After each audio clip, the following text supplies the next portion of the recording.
भारत हा विविधतेचा देश आहे. वेगवेगळे धर्म, भाषा आणि उत्सव आहेत, तरी आपण सर्वजण एकत्र राहतो. हीच आपल्या देशाची सर्वात मोठी ताकद आहे. आपली एकता टिकवणे, एकमेकांना आदर देणे आणि मदत करणे हे प्रत्येकाचे कर्तव्य आहे. आपण एकत्र राहिलो तर भारत नक्कीच प्रगती करेल. आदरणीय शिक्षक मान्यवर आणि माझ्या प्रिय मित्रांनो, सर्वांना प्रजासत्ताक दिनाच्या हार्दिक शुभेच्छा. आज आपण 26 जानेवारी हा राष्ट्रीय सण साजरा करतो. 1950 साली आपल्या देशाला स्वतःचे संविधान मिळाले. या दिवसापासून भारत हा प्रजासत्ताक देश बनला. आपण सर्व भारतीय आहोत हे आपल्या संविधानामुळेच अभिमानाने सांगू शकतो. आपल्या देशात विविध भाषा, धर्म आणि संस्कृती आहेत. आपण सर्व एक आहोत.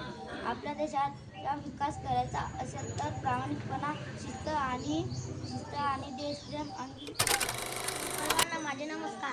आजचा दिवस आपल्या देशासाठी अत्यंत महत्त्वाचा आहे. संविधान लागू झाले. संविधान आपल्याला अधिकारही आठवण करून, कर्तव्याची आठवण करून देते आणि आपण विद्यार्थ्यांनी अभ्यास करून, स्वच्छता पाळू आणि पर्यावरण वाचवू आणि देशाचे आदर्श नागरिक बनवू आणि आपण सर्वजण मिळून भारताला अधिक सुंदर बनवू. प्रजासत्ताक दिनाच्या खूप खूप शुभेच्छा. मित्रांनो, आजचा दिवस आपल्या देशासाठी खूप महत्त्वाचा आहे, कारण आज 26 जानेवारी 1950 रोजी आपले भारतीय संविधान लागू झाले.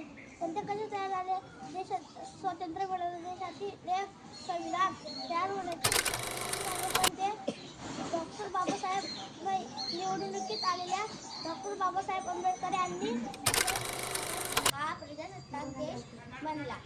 संविधान आपल्याला अधिकार देतो, जसे स्वातंत्र्याचे हक्क, शिकण्याचे हक्क, समानतेचे हक्क आणि त्याचबरोबर कर्तव्याची आठवणही करून देते.